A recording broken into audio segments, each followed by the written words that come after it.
এই ভিডিওতে আজকে হ্যামস্টার কম্পিউটার মিনি গেমের ক্যান্ডেল পাজলগুলো কিভাবে মুভমেন্ট করে কিটা আনলক করবেন প্রতিদিনের মধ্যে সেটাই দেখাবো। প্রথমে চলে একটা মিনি গেমে পাজল গেমস প্লে দিয়ে দিব কি পাজলটা আজকে একটু মোটামুটি সহজ আছে, আপনারা সবাই ভিডিও থেকে করে নেবেন।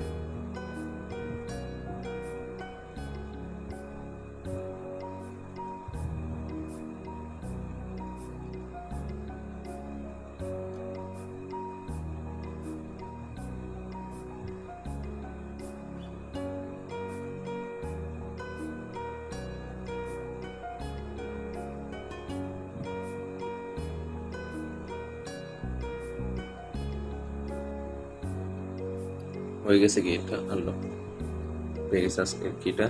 আপনারা সবাই ভিডিও দেখে কিটা আনলক করে নেবেন, আবার চেষ্টা করবেন কিগুলো প্রতিদিন কালেক্ট করার চেষ্টা করবেন এবং প্লেগ্রাউন্ডের গেমগুলো খেলার চেষ্টা করবেন।